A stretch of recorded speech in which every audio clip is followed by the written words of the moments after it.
What's up, you guys? So, UH men's basketball officially began their regular season on the road at Oregon.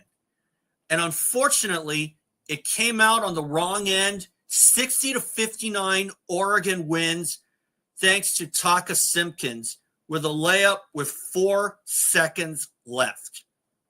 So, I'm going to get into that in a little bit. But a reminder, guys, remember, subscribe if you think that I'm worth listening to, or if you just want to see some more of my games. Next game will be the home opener against East Texas A&M, and that will be on Sunday at 8 p.m. Okay? So, with that being said, let's get into this. There it is. UH loses heartbreaker to Oregon. Last few seconds questionable. This team will be special. Mark my words. I watched the final 6-7 minutes of the game because I couldn't find the Big Ten network on TV. But still, from what I could see and from what I could hear on the radio, because I listen to ESPN Honolulu, from what I could tell, this team, despite being without Tanner Cuff, this team is going to be special. They may have subjected themselves to a run early, but then again, basketball is a game of runs, and UH started out pretty well, and then Oregon started to come back, and it was nip and tuck pretty much the whole way. On what could be described as a really lousy shooting night, I guarantee you, if Oregon and UH were making their shots a lot more often, UH would still be competing with these higher-powered opponents.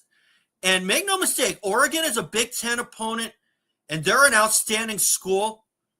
And you definitely can't take any team lightly, especially some of those D2 or D3 schools, because they can take one away from you.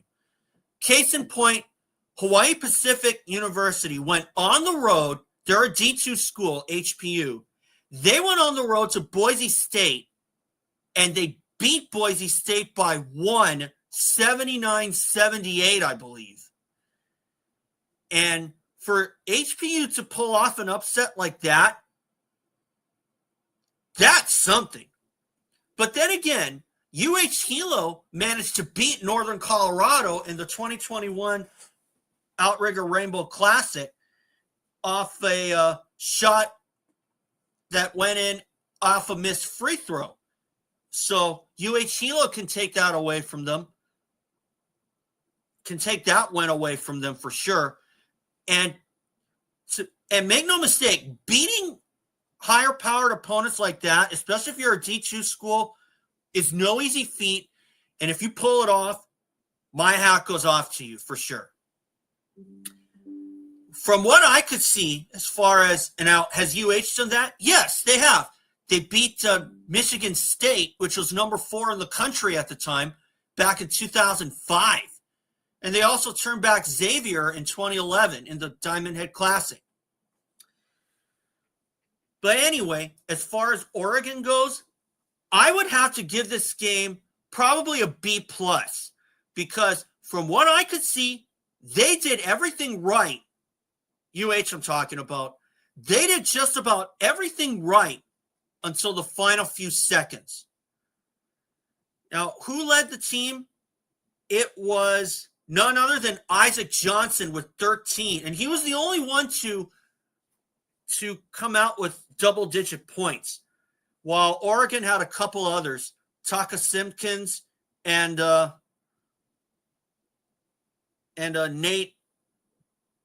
Nate Bittle, because he had a double-double of 12 points and 14 rebounds. In the meantime, Isaac Johnson, I believe, had 9 boards. But still, that was a really good game. And if this game was any indication, University of Hawaii is going to turn some heads when they get to conference play. Make no mistake. Last year, they had the talent, but it seemed like they just couldn't use it effectively. And, of course, some guys did have their minutes fluctuate here and there. Guys like Akira Jacobs and Marcus Green. And at that point, you couldn't blame them if they transferred, which they did, which was unfortunate for the University of Hawaii. But still, for UH to keep pace with Oregon is a statement in itself. I mean, just like in Supercross, odds are you're not going to compete with the front runners, especially in a one-on-one event. But if you do, hey, that's a win in itself. Make no mistake. So I would give that game a B+ because UH managed to respond when they needed to, because they started out the second half on a 9-2 run, but then succumbed to a 14-1 run, and then went on a 20-8 run or something like that, including 14 unanswered to get back in the game. Now, when UH fell behind by 14, they probably could have folded up shop and just kind of let the game go, but they didn't. The fact that they refused to do that, that's taking the easy way out if you fold up shop. But if it's close to the end of the season and your position in the Big West standings is pretty much secure, then okay, that's another thing. But to see the University of Hawaii come from behind and win, or possibly win this one, is a statement in itself. And had other guys like Gitas Nemicha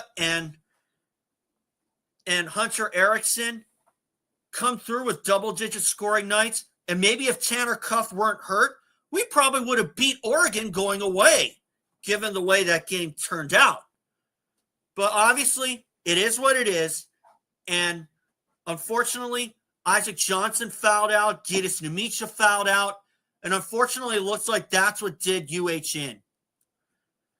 But what really told the story was the final 10 seconds, where Oregon had 5 chances and they did score, which was unfortunate to the University of Hawaii.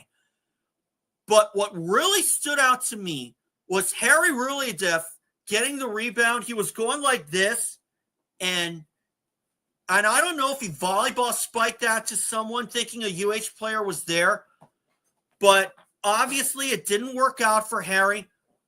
And I probably would have cradled that ball, but, props to Harry. You can't really put the blame on him because aside from that, UH played really, really good. And if they can keep this momentum for the rest of the season, they will turn some heads in conference play.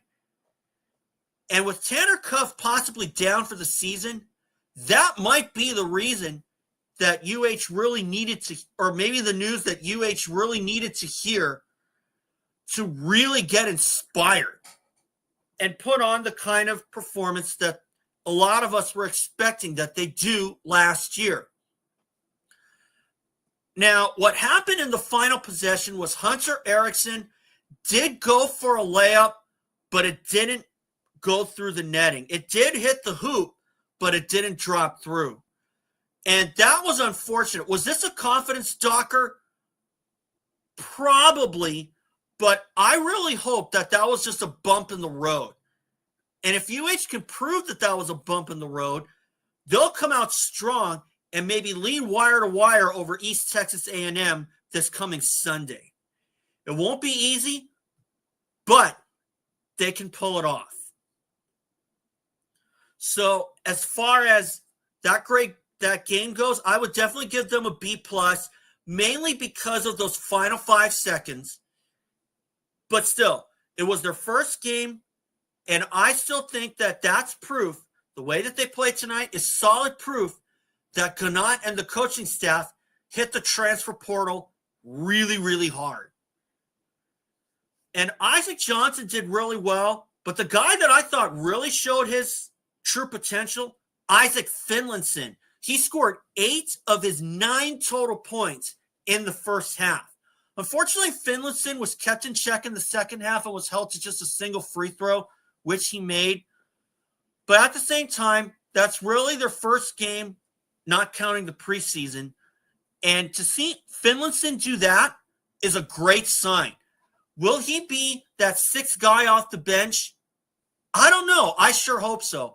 But obviously with Tanner Cuff down for the season, all of the point guards and some of the other guys in other positions are going to have to grow fast. Aaron Hooken-Clater grew fast last season. Now we just got to put our eggs in one basket with, or two baskets really, with the two Hunters, Hunter Erickson and Hunter Carter, if he gets that playing time that he deserves. But obviously, Hunter Carter is a rookie, and obviously got to take it easy on him, which I am. I wasn't looking for big things from him. In fact, I don't think he played at all in the Oregon game. I just hope that that someone of his caliber won't be relegated to garbage minutes, because there is talk that he is similar to Roderick Bobbitt or some of the other point guards, maybe Hunter Erickson, but I'm not quite sure. That's all I heard, though.